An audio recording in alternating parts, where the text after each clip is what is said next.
Sunlight hit the pillow at exactly 6. Emma rolled over, eyes snapping open. Today was the day. She pushed off the mattress, feet hitting the floor with a sharp thud, and sprinted toward the kitchen. The sound of rhythmic popping and stretching rubber filled the air. Her parents stood by the counter, lungs working hard to fill sphere after sphere. Red, blue, and yellow shapes bobbed against the ceiling, crowding the light fixtures. Emma grabbed a roll of ribbon, the plastic spool spinning in her grip. She moved through the living room, anchoring streamers from the crown molding to the walls, creating a web of color that caught the morning light. Every movement was fast, fueled by the clock ticking toward the afternoon. She dragged the heavy dining table to the center of the room and centered the cake. 7 candles stood in a perfect row, waiting for a spark.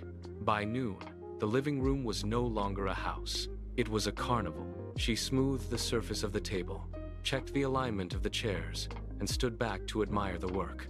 Everything was ready. The big hand clicked onto the 3. Emma stood up, walked to the window, and pressed her nose against the cold glass. She scanned the sidewalk. Nothing. Only the heat shimmering off the pavement and the swaying of the oak tree branches. She checked the clock again. 3:15 p.m.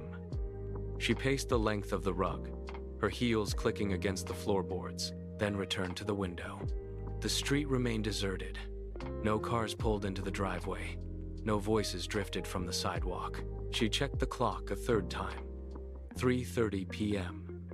The silence in the house grew heavy, pressing against her ears. She looked back at the living room.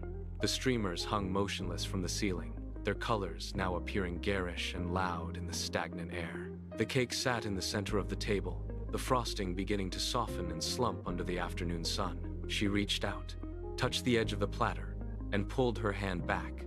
The festive decorations, once sources of joy, now felt like a taunt. Emma stared at the 7 candles. The heat from the oven had made the frosting glisten and sag. She leaned forward, took a sharp breath, and blew. A thin trail of gray smoke curled upward, vanishing into the quiet air. The room felt colder now that the small flames were gone. She turned away, her shoulders dropping, and began the slow walk toward her bedroom. Her feet dragged against the carpet, each step heavy and deliberate.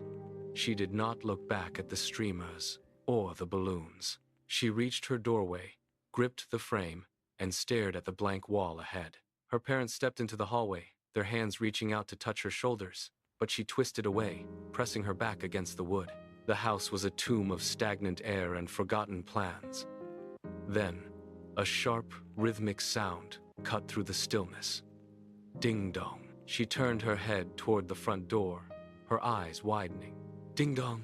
The chime rang again, louder this time, shaking the silence into pieces.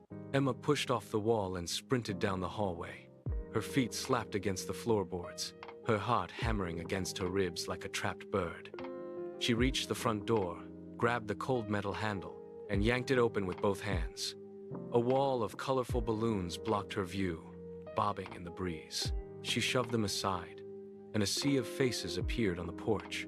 Her friends stood there, clutching wrapped boxes and party hats. "Surprise!" they shouted in unison, the sound crashing into the quiet house. Emma gasped, her hands flying to her mouth as she stumbled back a step. Her best friend stepped forward, holding out a large, glittery gift, grinning wide. "We hid behind the bushes to make sure you were surprised," her friend said. Emma wiped her eyes, the tension in her chest dissolving into a rush of movement. She pulled them into a group hug, the porch filling with laughter. The living room instantly transformed. The light outside shifted to a deep, bruised orange as the sun dipped below the horizon.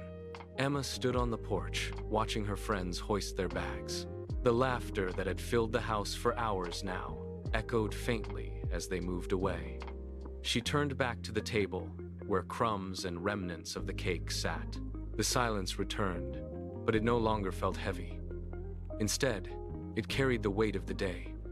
She thought back to the empty street from earlier, realizing that the hollow ache of those hours had only served to sharpen the brightness of the celebration. The contrast made the joy feel more vivid. She walked to the front door, her hand lingering on the frame before she pulled it shut. The latch clicked into place, sealing the house, knowing that the warmth of this day would remain long after the balloons had deflated.